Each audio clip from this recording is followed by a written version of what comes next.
बिस्मिल्लाहिर्रहमानिर्रहीम। अस्सलाम वालेकुम नाज़रीन, उम्मीद आप खैरियत से होंगे। ईरान के प्रेसिडेंट पाकिस्तान आके शहबाज शरीफ साहब फील्ड मार्शल आसिम को मिल के अब वापस जा चुके हैं। इस मुलाकात के अंदर जहाँ प्लेजेंट्रीज एक्सचेंज हुई, महमूद पज़ेश्कियान को डॉक्टरेट दिया गया उनकी फ़ील्ड के लिए हमारी तरफ से, और पाकिस्तान और ईरान का जो आपस में एक ब्रदरली रिलेशन है उसको बढ़ाया गया, तो एक बड़ी क्रिटिकल चीज़ सामने आई जहाँ पर शहबाज शरीफ साहब ने खुद कहा कि मैं MOU का खुद सिग्नेटरी हूँ, चशमदीद गवाह हूँ, सालिस हूँ। इस MOU के अंदर बैलिस्टिक मिसाइल प्रोग्राम की तो बात ही नहीं। अब ये बात बड़ी इंटरेस्टिंग है क्योंकि बार बार अमेरिका और इज़राइल ये तासुर दे रहे हैं कि ईरान अपना बैलिस्टिक मिसाइल्स का प्रोग्राम भी बंद करेगा, लेकिन शहबाज शरीफ साहब ने इस चीज़ को बिल्कुल रद्द कर दिया, ये बता के कि जनाब ऐसा कुछ भी नहीं है, MOU में ये बात हुई भी नहीं है। असल में जो ये MOU है और जो ये चीज़ मंजर आम पे आई है कि क्या पार्ट ऑफ नेगोशिएशन है क्या नहीं है, इसके ऊपर बहुत तनाव है। हमने आपको कल बताया था कि JD वैंस कह रहा है कि एक्चुअली जो पैसे हमारे पास पड़े हुए हैं ईरान के, वो ईरान विड्रॉ नहीं करेगा, वो हमसे ख़रीदेगा मुख्तलिफ़ चीज़ें, जिस तरह सोयाबीन्स हो गए, एग्रीकल्चर की चीज़ें होंगी, क्योंकि वहाँ पे भूख नंग का समा चल रहा है ईरान के अंदर। इस पर ईरान ने कहा कि भाई ऐसा कुछ भी नहीं है मुआहदे में, आप हमें हमारे पैसे देंगे। अब डोनाल्ड ट्रंप ने भी ये बात दोबारा डबल डाउन की कि नहीं, ये पैसे विड्रॉ नहीं करेंगे, ये एक्चुअली हमसे मटीरियल्स ख़रीद सकते हैं उस पैसों के एवज़। लेकिन रियलिटी ये है कि छोटी सब कमिटीज़ बन चुकी हैं जो हर एक टर्म को अब मज़ीद निगोशिएट कर रही हैं। तो अगले 48 घंटे में सामने आएगा कि पैसों की क्या पोजीशन है, स्टेट ऑफ हरमूज़ की एक्चुअल स्टैंडिंग क्या है, IAEA के विज़िट्स क्या हैं, क्योंकि ट्रंप कहता है कि 100 से ज़ायद विज़िट्स अग्रीड अपॉन है। ये तो तयशुदा है बात है, ये तो अग्रीड है। जिस तरह ईरान कहता है कि लेबनान का सीज़ फायर तो तय बात है, आप इससे पीछे नहीं हट सकते, तो ट्रंप कहता है कि आप IAEA के जो न्यूक्लियर वॉच डॉग है उसके विजिट से पीछे नहीं हट सकते। इस पे ईरान दोबारा डबल डाउन करता है कि जनाब ऐसा कुछ भी नहीं, हम तो IAEA को अंदर घुसने नहीं देंगे, हम तो समझते हैं कि ये अमेरिका के पालतू हैं, इनकी तो कोई हैसियत ही नहीं एज एन इंटरनेशनल बॉडी। साथ ही साथ ट्रंप ने थोड़ी सी लब कुशाई की इस बात पे कि वेनेजुएला और मुस्लिम्स की आइडियोलॉजी में बड़ा फ़र्क है। यानी उसने तासुर ये दिया कि वेनेजुएला के लोग जो कैथलिक्स हैं वो तो ज़रा एक फारग टाइप लोग हैं, उनका मसला कोई नहीं था, उनको तो हम टेक ओवर कर सकते हैं, लेकिन ईरान जो है क्योंकि यहाँ मुसलमान रहते हैं, इनको टेक ओवर करना इतना ईजी नहीं है, और यहाँ पे मामलात आगे लेके जाना इतना सिंपल नहीं होगा। रिपोर्टर ने इसी गुफ्तगू में सवाल पूछा कि इज़राइल ने लबनान पे कल ही गोलियाँ खोली हैं उनकी इज़राइली फोर्सेज ने, और 2 लोगों को वहाँ पे शहीद कर दिया, तो आप कॉन्फिडेंट है कि सीज़ फायर चलता रहेगा? जिस पर ट्रंप ने कहा देखें ये काफ़ी सालों से लड़ रहे हैं, काफ़ी डेकेड से लड़ रहे हैं, हम देखते हैं क्या होता है, ये सब कुछ इंशाल्लाह ठीक हो जाएगा। इंशाल्लाह उन्होंने कहा, इंशाल्लाह तो मैं कह रहा हूँ, ये सब कुछ ठीक हो जाएगा। अब ये एक डोनाल्ड ट्रंप की फैंटेसी है, वो असल में हर साइड को अपीज़ करना चाह रहे हैं। वो इज़राइल का जो वोट बेस है अमेरिका के अंदर और APEC का मनी है जो स्पॉन्सर करता है बहुत सारे साइड्स को, वो भी लूज़ नहीं करना चाहते, वो डील भी बनाना चाहते हैं, वो ईरान पाकिस्तान को भी सेटिस्फाई करना चाहते हैं, मिडल ईस्ट को भी सिक्योर करना चाहते हैं। सब कुछ हो नहीं सकता। इनफैक्ट डोनाल्ड ट्रंप के पास एक बहुत सिंपल चॉइस है, दुनिया की इकॉनमी और अमेरिका की साख को बचाए या इज़राइल को बचाए, क्योंकि इज़राइल ने अपने आप को ऐसे पोजीशन कर लिया है कि अगर अमेरिका हमारा साथ नहीं देगा तो हम सर धड़ की बाजी लगाएंगे अमेरिका के मुआहदे को नुकसान पहुंचाने के लिए, और इसलिए आपको अमेरिकन गवर्नमेंट से मिक्स सिग्नल्स आते हैं। मार्को रूबियो बात करता है कि स्टेट ऑफ हरमूज़ एक इंटरनेशनल वाटरवे, इस पर कोई भी फ़ी नहीं लगा सकता। ईरान कहता है हम लगाएंगे इन्वायरमेंटल टैक्स और सिक्योरिटी टैक्स जो यहाँ पर आमदोरफ्त का होता है। प्री वॉर ऐसा कोई टैक्स नहीं था। इंटरेस्टिंगली इनफ ईरान ने अपना टैक्टिक अब दोबारा चेंज किया, इसराइल ने अब अटैक करना शुरू कर दिया टर्की को, सीरिया को और कतर को। उन्होंने कहा है कि जो शिया एम्पायर ऑफ ईरान है वो ख़त्म हो चुका है, अब नया axis is the Muslim Brotherhood axis of Turkey, Syria and Qatar. ये Israeli diaspora affairs minister Amichai Chikli कह रहे हैं। अब होता क्या है कि इजराइल अपने लिए एनिमीज़ क्रिएट करता है, होते नहीं हैं उसके एनिमीज़। टर्की इजराइल के साथ ट्रेड करता है, कतर ने मेजर रोल प्ले किया है इजराइल के साथ बहुत सारी निगोशिएशंस के अंदर। सीरिया के अंदर अहमद अल शरा बेचारे की मसा हुकूमत है, मतलब वो मुल्क की इस वक्त लूला लंगड़ा है बशार के बाद, और जो वहाँ पे सिविल वॉर चली है। लेकिन ये एनिमीज़ वो क्रिएट क्यों करता है? ताकि वो अपनी पॉपुलेशन को गुमराह कर सके, दुनिया को गुमराह कर सके, और ये डंडोरा पीट सके कि हम विक्टिम हैं। इसी तरह उन्होंने ईरान को एक दुश्मन क्रिएट किया, उन्होंने फ़लस्तीन के लोगों को दुश्मन क्रिएट किया, उन्होंने लबनान के लोगों को दुश्मन क्रिएट किया, उन्होंने एक ज़माने में इजिप्ट के लोगों को दुश्मन क्रिएट किया।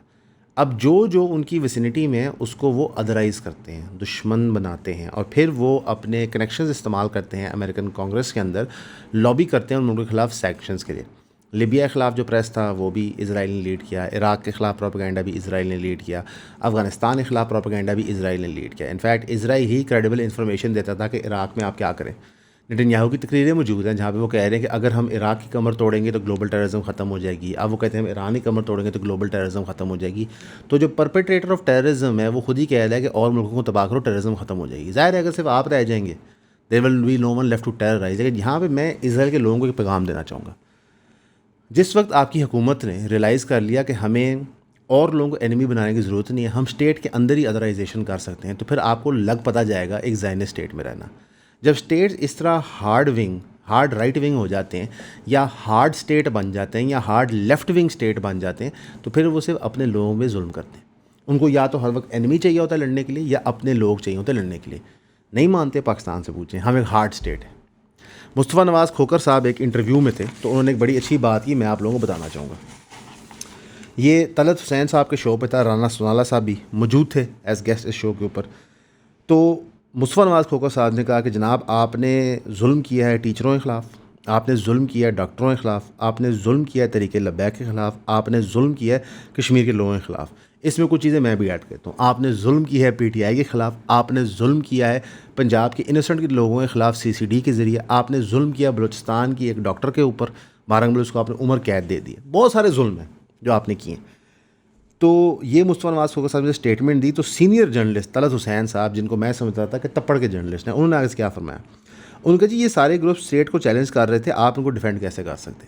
सबसे पहले मेरे ख्याल है तलत हुसैन साहब सार्केस्टिक हो रहे थे सवाल पूछते हुए, संजीदा सवाल था ये। तलत हुसैन साहब बताते हैं अगर ये संजीदा सवाल था तो मैं हैरान हूँ तलत हुसैन साहब पे, लेकिन मेरी ज़ाती राय है कि ये सार्केस्टिक सवाल होगा। जी मैं बोलता हूँ, तो अगर तो ये संजीदा सवाल था तलत हुसैन साहब की तरफ से तो मैं सवाल पे हैरान हूँ, मैं तलत हुसैन साहब पे हैरान हूँ। आपको लगता है कि ये लोग दहशतगर्द हैं। और अगर ये सार्केस्टिक सवाल था तो इस सवाल के जवाब में मुस्तफ़ा नवाज़ खोकर साहब ने बड़ी संजीदगी से कहा कि क्या अब डॉक्टरों और टीचरों से भी रियासत पाकिस्तान को थ्रेट है। असल में थ्रेट क्या होती है? थ्रेट मन का वहम होता है। अटैक कोई चीज़ होती है, थ्रेट होता है कि हमें लगता है कि ये कुछ कर सकते हैं। उस तरह तो मेरे भाई कोई भी कुछ कर सकता है। जो गुर्बत हो गई है पाकिस्तान के अंदर, तो फिर तो कोई भी गरीब बंदा कुछ भी कर सकता है अपने आप को ज़िंदा रखने के लिए। जो आपने जुल्म और बर्बरियत पुलिस के थ्रू इन्फोर्स किया है तो फिर तो कोई भी कुछ कर सकता है।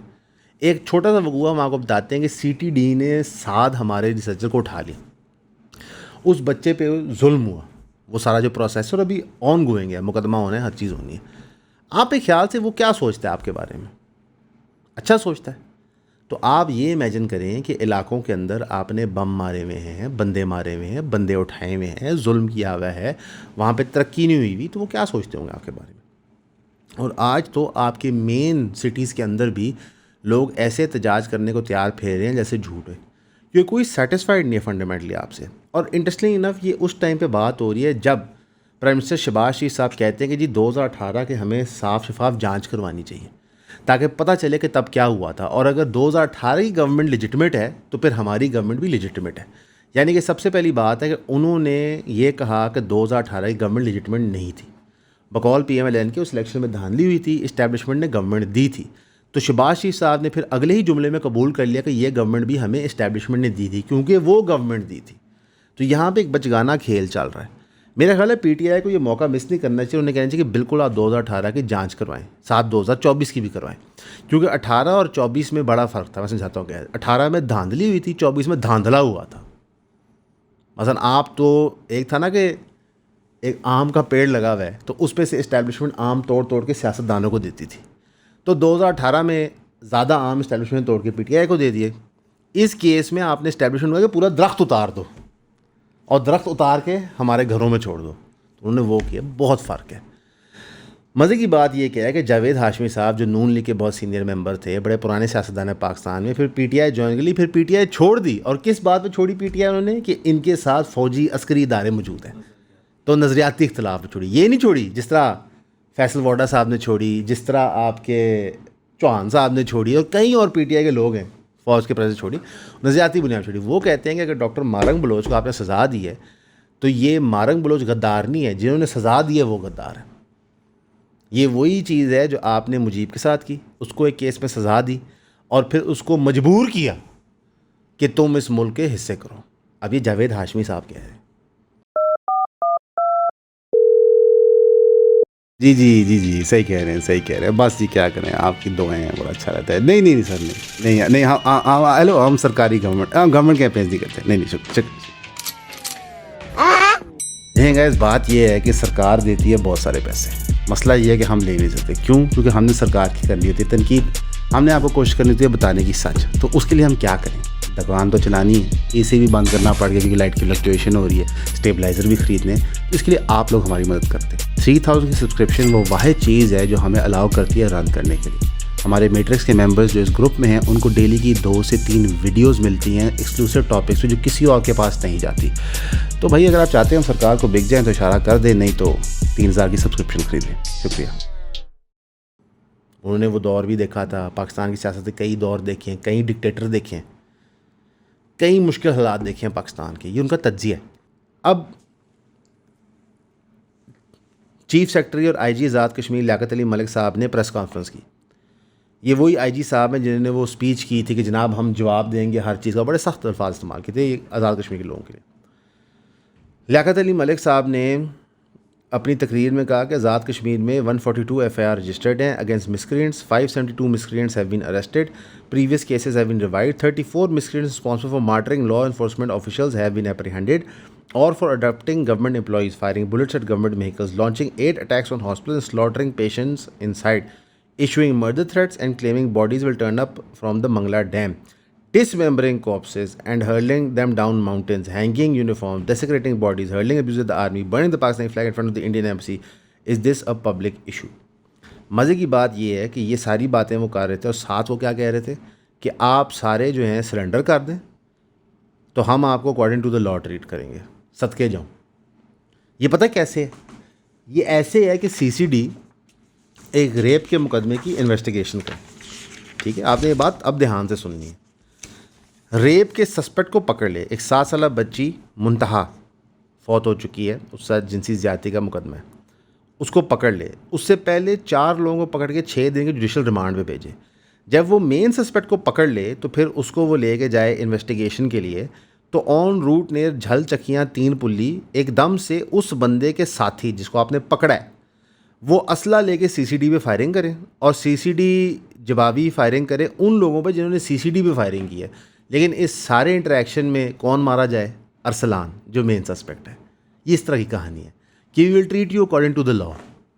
अब सीसीडी ने रादर दैन कि इस बंदे को कन्विक्ट करें, एविडेंस सामने लाएं, उन्होंने डिसाइड किया कि हम ही जज हैं, इसको फुल फ्राई कर दो। अरसलान ने जो जुर्म किया है अल्लाह उसके लिए उस पर लानत भेजे, उस पर अजाब डाले, लेकिन सीसीडी को कोई हक नहीं पहुंचता उस बंदे को गोली मारने का। अब सीसीडी इसको इनकाउंटर रिपोर्ट करेगा, सीसीडी के मुलाजमीन जो इनकाउंटर में शामिल थे उनको मेडल मिल जाएंगे। ये वही मैंटेलिटी है जो आज़ाद कश्मीर के आईजी ने डिस्प्ले की है कि पूरी तकरीर करके कि जनाब तुमने ये भी जुर्म किया, ये भी जुर्म किया, ये भी जुर्म किया, ये भी जुर्म किया, ये भी जुर्म किया, हम तुम्हें फेली ट्रीट करेंगे, सरेंडर कर दो। पागल हैं अगले। आपने पूरा माहौल बनाया है वलीमे का, ठीक है, मटन भी तैयार है, कबाब भी बन रहे हैं, तो वहाँ पे बुला के आपने सोग नहीं मनवाना। ये आपने पाकिस्तान के अंदर जगह जगह मेंटेलिटी बना दी है। लोग नफ़रत करते हैं पुलिस से, लोग नफ़रत करते हैं रियासती इदारों से। ये आपने बनाई है, मैंने नहीं बनाई। ना मैंने आपको कहा कि आज़ाद कश्मीर में गोलियां चलाएं, ना मैंने आपको कहा मुरीदके में गोलियां चलाएं, ना मैंने आपको कहा इस्लामाबाद में गोलियां चलाएं, ना मैंने कहा 2024 के इलेक्शन चोरी करें, ना मैंने कहा 2018 के इलेक्शन में धांधली करें, ना मैंने मुशर्रफ साहब को कहा कि आप NRO दे दें, ना कियानी साहब को कहा कि अपनी सीट सिक्योर करने के लिए आप मुख्तलिफ पोलिटिकल इंटरफेरेंसेस करें, ना रहील शरीफ से आपको कहा कि जनाब आप पोलिटिकल इंटरफेरेंस करें, ना बाजवा साहब को कहा आप पोलिटिकल इंटरफेरेंस करें। तो ये सब आपका की है। तो इसके लिए कसूरवार और दहशतगर्द आम पाकिस्तानी हो जाएंगे। तो मुस्तफ़ा नवाज़ साहब खोकर की स्टेटमेंट का वज़न है। अब मज़े की बात क्या है कि जितने सरकारी टाउट और सहाफ़ी हैं उनको बताया जा रहा है कि जनाब आप सिर्फ़ और सिर्फ बात करें कि पाकिस्तान की इंटरनेशनल स्टेज पर बड़ी रिकग्निशन हो रही है, और ये जो लोकल लोग बात कर रहे हैं ना लोकल पॉलिसीज़ के बारे में, ये असल में साजिश कर रहे हैं इज़राइल और रॉ के साथ मिलकर पाकिस्तान को डिफेम करने के लिए। हजूर, हमें साजिश करने की ज़रूरत ही नहीं है, आप ख़ुद माशाल्लाह इतने केपेबल हैं। मसलन आप इंटरनेशनल स्टेज पे ये बात कर रहे हैं तो आपका जो सिटिंग प्राइम मिनिस्टर है वो हर इंटरनेशनल मुलाकात में ओवर शैडो हो रहा है आपके फील्ड मार्शल से, और फील्ड मार्शल साहब का क्या काम है वहाँ पे आज तक किसी को नहीं पता। मसलन वहाँ पे इंटीरियर मिनिस्टर जाए फिर भी समझ आता है, वहाँ पे फॉरेन मिनिस्टर जाए समझ आता है, वहाँ पे डिफेंस मिनिस्टर जाए समझ आता है, फील्ड मार्शल जाते हैं। और अमेरिका जो बार बार फील्ड मार्शल की तारीफ़ करता है, ये दर हकीकत आपके कॉन्स्टिट्यूशन और आपकी जमहूरियत का मजाक उड़ रहा है। अभी तो अमेरिका को आपसे मकसद है तो ये चीज़ें करवा रहा है। डिक्टेटर की फंडामेंटल मजबूरी ये होती है कि उसको अपनी गवर्नमेंट बचाने के लिए खुशनुदी करनी पड़ती है और लोगों की। जो जमहूरी लीडर होगा इलेक्टेड, उसको ये प्रॉब्लम नहीं होगी कि वो आंसरेबल टू द पीपल होता है। तो मैं हैरान हूँ इस बात पे कि यार हमें किस किस्म की सहाफ़त, किस किस्म की रिपोर्टिंग की तजवीज़ दे रहे होते हैं लोग, किस तरह समझा रहे होते हैं कि जनाब देखें मुल्क की इज़्ज़त तो हो रही है। इज़्ज़त आप क्या करेंगे? खाएंगे? नहीं, यहाँ पे ना लोग एक बहस प्रेजेंट करेंगे कि आपको लगता है कि सही काम करने के लिए पैसे मिलने चाहिए। बिल्कुल नहीं मिलने चाहिए, मैं तो आपके साथ हूँ। लेकिन 2.5 साल पहले जब इज़राइल ने नस्ल कुशी की फ़लस्तीन के लोगों की, तब आप कहाँ थे? तब सही काम क्यों नहीं किया? तब क्यों नहीं प्राइम मिनिस्टर और फील्ड मार्शल आसिम मुनीर साहब गए दुनिया भर में बताने जनाब इज़राइल नस्ल कुशी कर रहा है? तो मामला इतना सिंपल नहीं है। जो आपकी अच्छी चीज़ है हम कबूल करते हैं। हमने सबसे ज़्यादा तारीफ़ किया पाकिस्तान के सालसी के रोल की, अल्हम्दुलिल्लाह बहुत अच्छा स्टेप है और इसको एक्सटेंड करना चाहिए। हमें मज़ीद मिडल ईस्ट में जाना चाहिए, हमें ऑल द वे टू फ़लस्तीन जाना चाहिए इस प्रॉब्लम को रिजॉल्व करने के लिए। इस प्रॉब्लम तो ओरिजिनेट इज़राइल से हो रहा है, उसके ट्रिकल इफेक्ट्स यहाँ तक पहुँच गए, आपके बॉर्डर तक। तो कितना डिले करेंगे आप रूट कॉज से प्रॉब्लम को डील करना, कि इज़राइल को किसी तरह कंट्रोल किया जाए।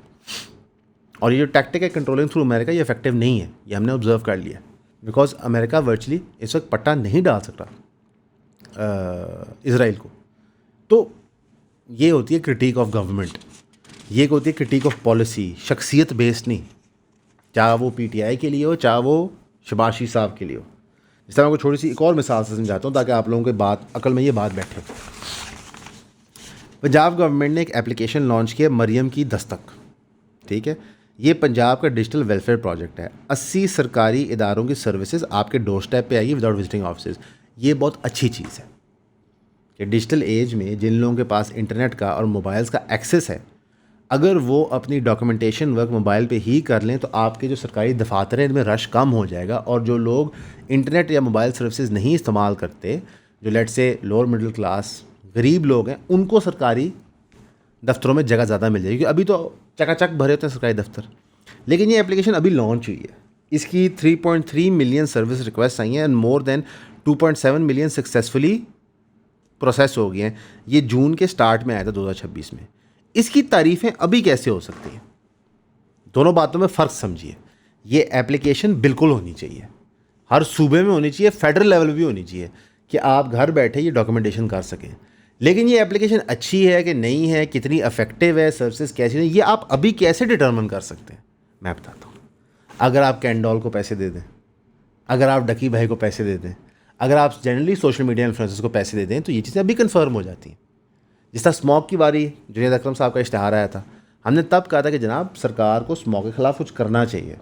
आप एक गाड़ी लेके आए हैं जो हवा पानी मारती है, उससे स्मोक का लेवल कम होता है, लेकिन इसके लॉन्ग टर्म इफेक्ट्स तो हमें भी पता चलने हैं, वी डोंट नो।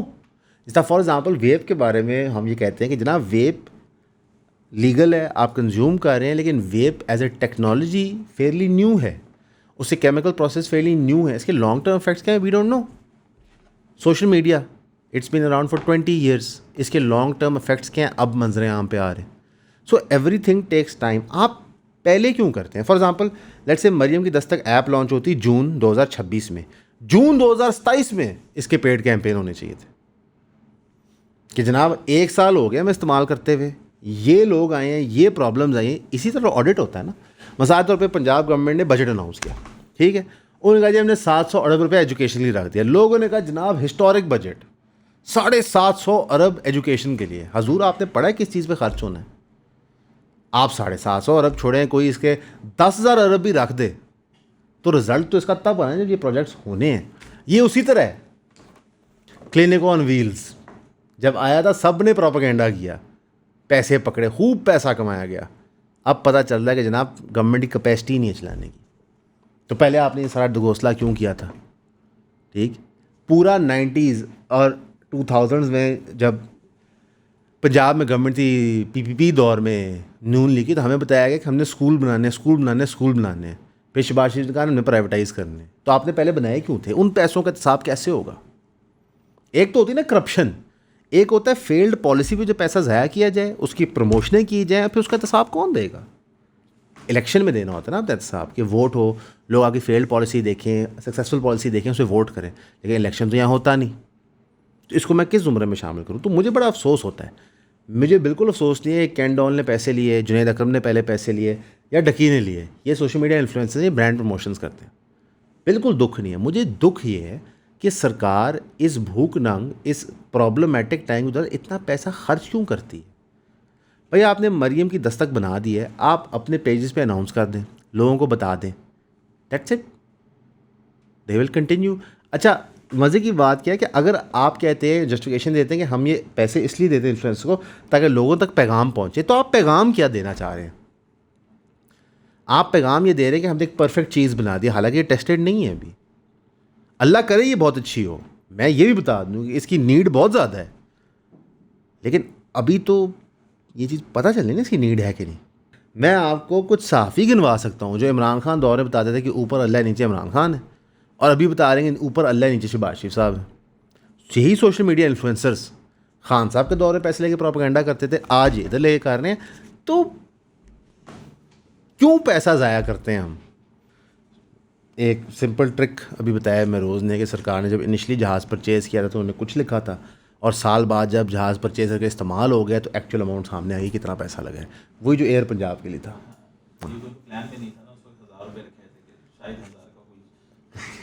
मेरोज़ साहब कह रहे हैं कि उन्होंने ना असल में 1000 रुपया रखा था इनिशली, क्योंकि प्लान में था ना जहाज़ खरीदना, तो बाद में चेंज करना पड़ा। तो कहते हैं 1000 रुपये में वही जहाज़ में ऐसे बुर्र करके चल रहा होता है। वैसे वो भी 1000 रुपये का नहीं मिलता, और जितनी महंगाई होगी ना माशाल्लाह। लेकिन रियलिटी ये है कि ये लोग हमें शायद जानवर से भी बदतर समझते हैं हम, क्योंकि जानवरों को जो ना एक मोहब्बत होती है, एक आपकी क्लोजनेस होती है। यहाँ पे अब वो वाला मामला नहीं रहा। इनफैक्ट रियासत और लोगों का रिलेशनशिप इतना घटिया हो गया है कि मैं आपको बताऊँ क्या कर रही है रियासत। पंजाब गवर्नमेंट ने फैसला किया कि वो सर्वेलेंस कैमरा शादी हॉलों में, मार्की में, फार्म हाउसों में और लार्ज फूड चेन्स में लगाएगा as part of a broader monitoring and tax enforcement strategy. ये decision was taken during a revenue related meeting chaired by Punjab chief minister Maryam Nawaz Sharif sahiba. इस मीटिंग ने डिजिटल पेमेंट्स का भी प्रपोजल रिव्यू किया, मेंटोरी किया लार्ज रेस्टोरेंट्स में, while setting a revenue target of 528.5 billion for the financial year. आपको ये करना क्यों पड़ रहा है? सोचिए इसके बारे में। आपके मुल्क के अंदर लोग टैक्स नहीं देना चाहते, वो क्यों नहीं देना चाहते? चलें गद्दारों को साइड पे करके, जो सारे एंटी स्टेट लोगों ने साइड दे, बाकी लोग टैक्स क्यों नहीं देना चाहते? They don't like you, they don't trust you. उन्हें लगता है कि पैसा हमारे पे इस्तेमाल नहीं होगा, आम पे, ये अमीर पॉलिटिशियंस की जेबों के अंदर जाएगा। ये सोशल कॉन्ट्रैक्ट का रिलेशनशिप अपने तबाह किया हुआ है। That's why they don't want to pay you. और हमारे मुल्क के अंदर क्योंकि हमने जमहूरियत चलने नहीं दी, तो ये कॉन्ट्रैक्ट कभी रिन्यू ही नहीं हुआ, इसके टर्म्स ही डिसाइड नहीं हुए, और ये रिलेशनशिप बिल्ड ही नहीं किया गया। तो वी डोंट ट्रस्ट एनीबडी, कोई भी हो, वी डोंट ट्रस्ट दम। तो अब पंजाब गवर्नमेंट कहेगी देखिए हम कितनी मेहनत कर रहे हैं रेवेन्यू इकट्ठा करने के लिए। तो मेरा मासूमाना सवाल है कि आपको इतनी मेहनत क्यों करनी पड़ रही है, और आप क्या मनसूबा बंदी कर रहे हैं लोगों के ट्रस्ट को बहाल करने के लिए, जो असल करेंसी होती है जमहूरियत के अंदर। ये अच्छी बात है, लगाएं कैमरे। वैसे मरियम नवाज साहिबा इस डिसीजन से पीछे नहीं हट सकती। मीटिंग उन्होंने चेयर किया ना, तो कल को इन कैमरों के ज़रिए जो लोगों की प्राइवेसी आप इन्फ्रिंज करेंगे। हाँ, गलती कर दी मैंने। कल कह दी कि जब मरियम नवाज साहिबा की नज़र नहीं आई तो उन्होंने 24 घंटे के अंदर ही 6 आउट ऑफ 6 सिक्सेस मार के, छक्के मार मार के बाहर किए। एक टेलीकॉम बिल आया था, उसके ऊपर जनाब काफ़ी शोरशाह मचा था। तो लॉ मिनिस्टर आज़म नज़ीर तार ने फरमाया गवर्नमेंट कोई प्राइवेट प्रॉपर्टी ऑक्यूपाई नहीं करेगी, ना इंस्टॉल करेगी telecom towers without owners consent. Telecom activity will be carried out on private premises without no telecom activity will carried out private premises without permission. Bill controversy ने media ने blot of proportion किया। Further clarification अभी add होनी है। IT minister Shaza Fatima ने फरमाया property owners retain full rights to raise objections, negotiate terms and demand compensation before any work on their land.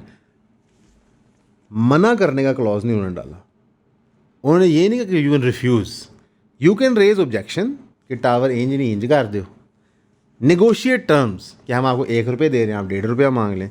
And demand compensation before any work on the land, यानी कि पैसे आप advance ले लें, मना नहीं आप कर सकते। इनफैक्ट जो प्रॉब्लमेटिक क्लॉज था वो यही था कि सेक्शन 27B कहता है कि penalty up to 5 crore for those who obstruct और delay a lawfully granted right of way, कि आप इनको लीगल राइट ऑफ वे दे रहे हैं जो आप सरकारी प्रोक्योरमेंट ऑफ लैंड में देते हैं, कि आप हमें रोक नहीं सकते।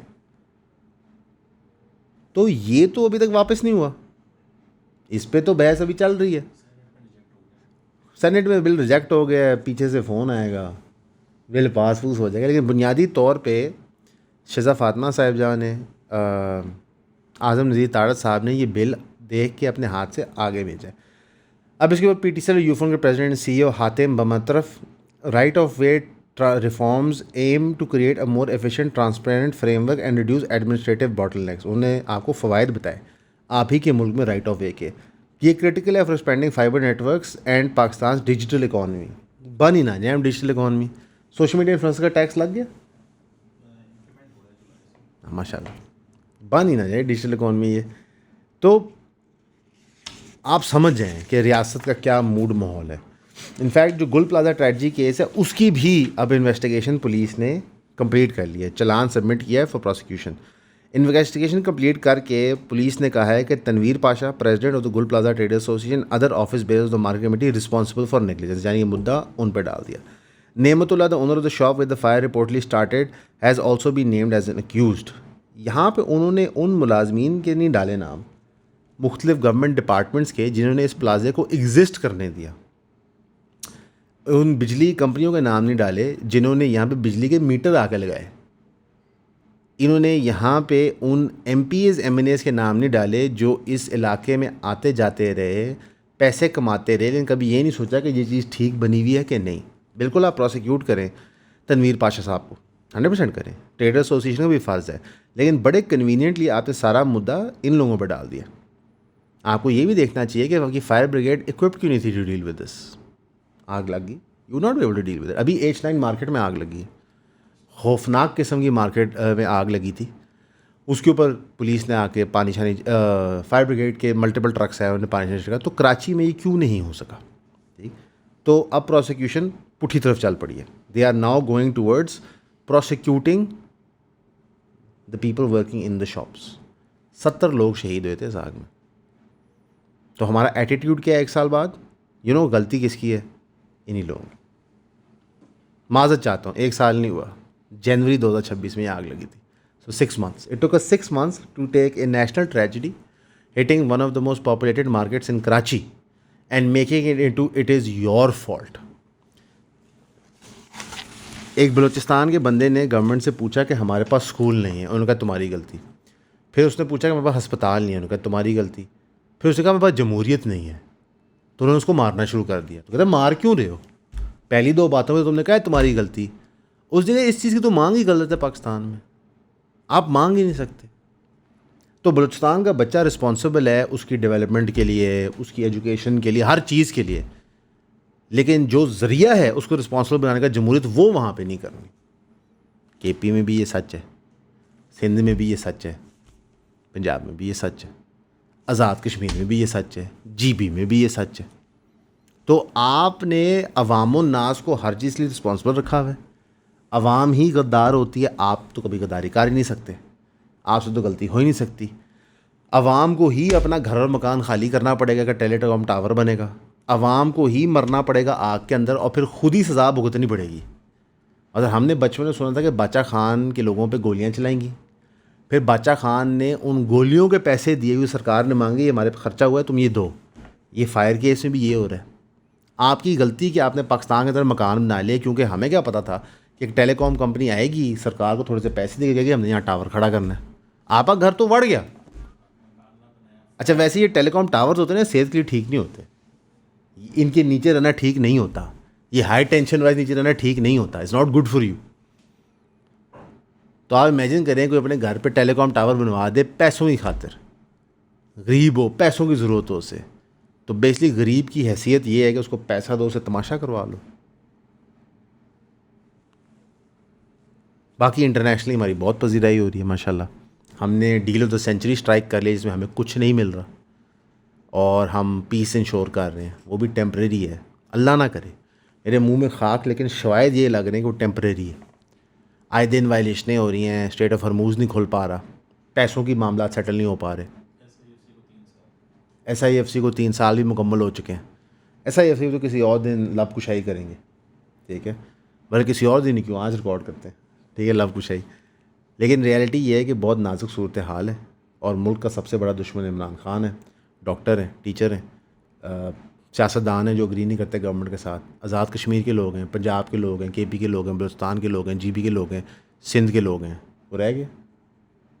मैं रोज़ कह रहा हूँ ऑफ कैमरा कोई नहीं रह गया। हमेशा की तरह आपका सुनने का शुक्रिया।